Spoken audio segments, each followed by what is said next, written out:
Hi, good evening, all of you. Today I can explain the eccentric loaded riveted joint. Eccentric loaded riveted joint. When the line of action of the load does not pass through the centroid of the rivet system, and thus all rivets are not equally loaded, then the joint is said to be eccentric loaded riveted joint, as shown in figure. As shown in figure, number 1 and number 2 and number 3 and number 4. These are the rivets, 4 rivets, and G is the center of gravity force. Okay, and x-axis taken from the x bar distance, y-axis, x-axis origin point is O. The eccentric load results in secondary shear caused by the tendency of force to twist the joint about the center of gravity in addition to direct shear or primary shear. Let P is the eccentric load on the joint, P is the eccentric load on the joint, E is the eccentricity of the load, E is the distance between the center of gravity to the load applied, the load applied point, the distance between the line of action of the load and the centroid of the system of the rivet. Okay, next. These are the eccentric loaded rivets. Okay, rivet 1, rivet 2, rivet 3, rivet 4, and the eccentric point E and applied load P. Next, the center of gravity of the G. The forces are applied to the P1, P2. Next, the rivets forces, the load acting on the F1 force, F2 force, and F3 force, and F4 force. The PS is the force on the riveted forces. Next, length L1, L2, L3, L4 are the center of gravity to the center of the rivet hole. Next, the rivet 1, rivet 2, rivet 3, rivet force, or the forces are acting on the clockwise directions F1, F2, F3, F4, and the resultant forces are acting on the both forces అంటే Ribbit forces to the PS అంటే the center of gravity of the forces. So to draw the parallelogram diagram between the two forces to the center of gravity of the forces. Next, first to find out the center of gravity G of the rivet system. To find out the center of gravity of the G of the rivet system, A equal to the cross sectional area of the each rivet. అంటే rivets are 4 rivets. A equal to the cross sectional area of the rivet. Next, x1, x2, x3 are the distance of the rivets from OY, and y1, y2, y3 are the distance from rivets from OX. We know that x bar equal to a1 x1 plus a2 x3 plus a3 x3, and so on, divided by a1 plus a2 plus a3. Next, x1 plus x2 plus x3, and so on, divided by n. Next, y bar equal to y1 plus y2 plus y3, and so on by n. Next, 2. Introduce two forces P1 and P2, the center of gravity G of the rivet system. These forces are equal and opposite to the P, as shown in figure point B. Next, assuming all rivets are of same size, the effect P1 equal to P to produce the direction of shear load on each rivet of equal magnitude. Therefore, direct shear load on each rivet PS equal to P by N, acting parallel to the load P. Next, fourth one, the effect of P2 equal to P produced turning moment of magnitude P into E, which tends to rotate the joint about the center of gravity G of the rivet system in the clockwise direction due to turning moment. The second shear load on each rivet is produced In order to find the secondary shear load, the following two assumptions are made. The secondary shear load is proportional to the radial distance of the rivet under the consideration from the center of gravity of the rivet system. Next one, the direction of the secondary shear load is perpendicular to the line of joining the center of the rivet to the center of gravity of the rivet system. Let F1, F2, F3 secondary shear loads on rivets 1, 2, 3. Secondary shear loads L1, L2 are the radial distance of the rivets 1 to 3 from the center of gravity, G from the system. From assumptions, F1 proportional to L1, F2 proportional to L2, F1 by L1 equal to F2 by L2 equal to F3 by L3 equal to F4 by L3. Okay. Next, F2 equal to F1 into L2 by L1, F3 equal to F1 into L3 by L1. Okay, now next, therefore PE equal to F1 L1 plus F2 L2 plus F3 L3 and so on. F1 L1 plus F1 into L2 by L1 into L2 plus F1 into L3 by L1 into L3 and so on. F1 by L1 whole bracket L1 square plus L2 square plus L3 square. Okay, now from the above expression, the value of F1 may be calculated, hence F2 and F3 are known. The direction of the forces of the right angle to the line of joining the center of rivet to the center of gravity of the rivet system, as shown in figure, should produce the moment in same direction. Okay, clockwise or anti-clockwise. About the center of gravity, the turning moment PE into E. Next, the primary and the secondary shear loads may be added vertically to determine the resultant shear load R PGS square plus F square plus 2PS F cos theta. Theta equal to angle between the primary and the R direct shear load PS. Direct shear load PSO and the secondary shear load FO. When the secondary shear load on each rivet is equal, then the heavily loaded rivet will be one in which the included angle between the direct shear load and secondary shear load is minimum. The maximum loaded rivet becomes the critical one for determining the strength of the riveted joint. Now the permissible shear stress tau. Okay, the diameter obtained by using the relation. Okay, the maximum resultant shear load, the maximum resultant shear load R equal to pi by 4 into d square into tau. Next, problem number 1. An eccentrically loaded lap riveted joint is to be designed for steel bracket as shown in figure. Okay, na? The bracket plate to 25 mm thick. All rivets are to be same size.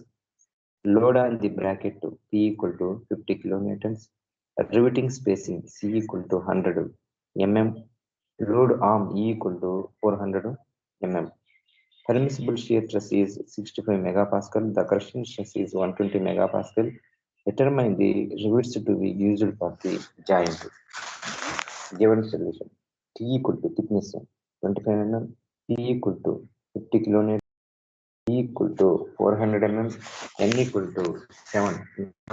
Are 7. Next, tau equal to 65 megapascal. Okay, sigma C equal to 120 Newton per mm square. Next, first, let us find the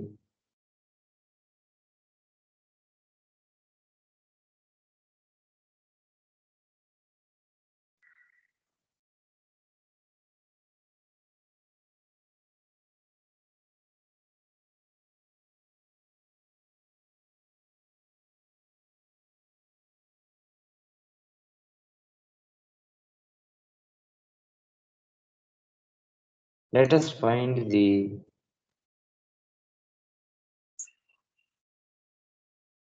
us find the center of gravity of grid system. X equal to the distance from the center of gravity OY, OY, Y equal to the distance from the center of X, OX equal to Y, OY equal to X. x1, x2, x3 distance from the center of gravity of each rivet from the OY. y1, y2, y3 are the distance from the center of gravity of the rivet from OX. Okay, now the load 50 kilonewtons are acting, eccentricity 400, next center distance 100, center distance 100, center distance 100. X bar equal to x1 plus x2 plus x3 and so on x7 divided by n. Okay, now that equal to x bar equal to 100, next y bar equal to 114.3 mm. Okay, the center of gravity G of the rivet system lies at a distance of 100 mm from OY and 114.3 mm from OX as shown in figure, with the direct shear load and acting direct shear load on each rivet to PS equal to P by N. P equal to 50 into 10 cube divided by N number of rivets 7. Okay, na? 7,143 newtons. The direct shear load acts parallel to the direction of the load, that equal to vertically downwards as shown in the figure. Turning moment is produced by the load P due to eccentricity E. P into E equal to 50 into 10 cube into 400 equal to 20 into 10 power of 6 Newton mm. The turning moment is assisted by the 7 rivets as shown in figure. Next, this is the figure. 100 mm is the center distance between the two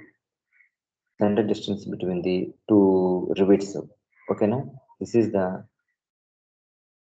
y bar, this is the x bar 100, y bar 113.23. Okay, now this is the center of gravity of the each rivet.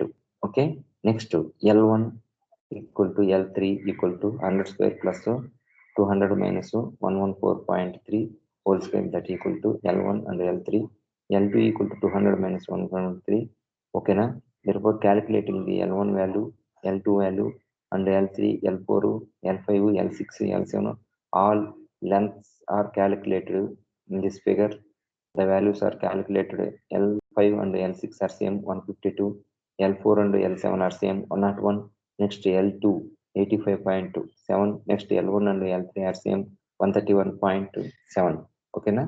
Next P into E equal to F1 by L1, L1 square plus L2 square plus L3 square plus L4 square plus L5 square and L6 square plus L7 square. Therefore, F1 by L1 into 2 into L1 square plus L2 square plus 2 into L4 square plus 2 into L5 square.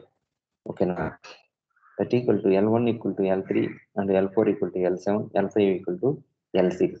All values are L values are substituting the above equation. We can find out the F1 value.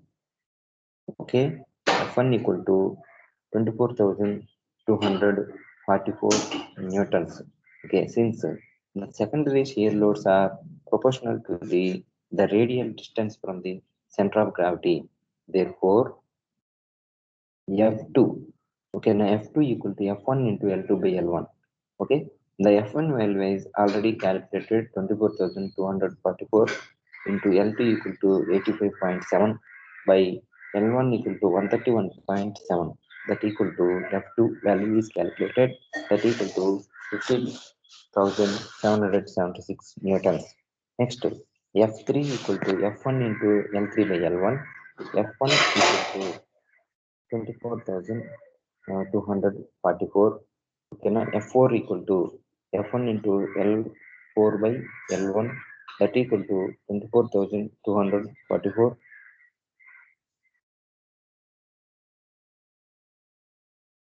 Okay, F4 equal to 18,593 newtons. Next, F5 equal to F1 into L5 by L1.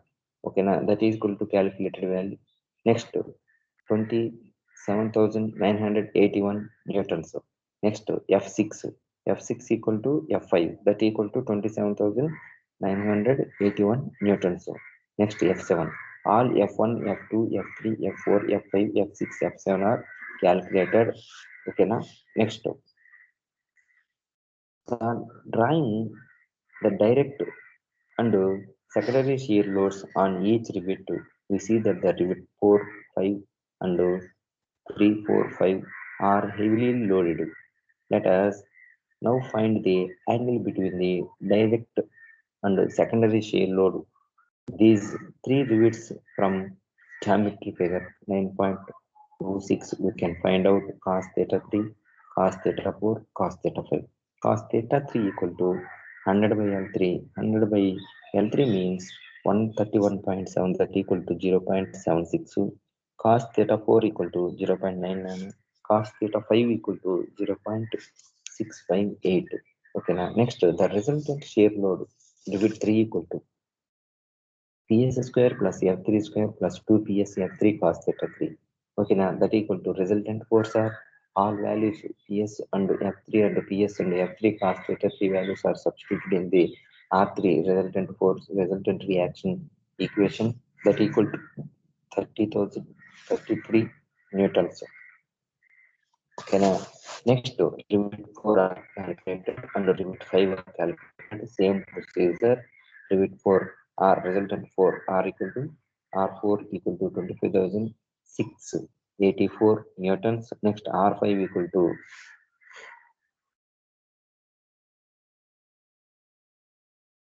R5 equal to 33,121 newtons. So the resultant shear load may be determined graphically as shown in figure. Okay, now next the above. See the maximum resultant load on rivet 5.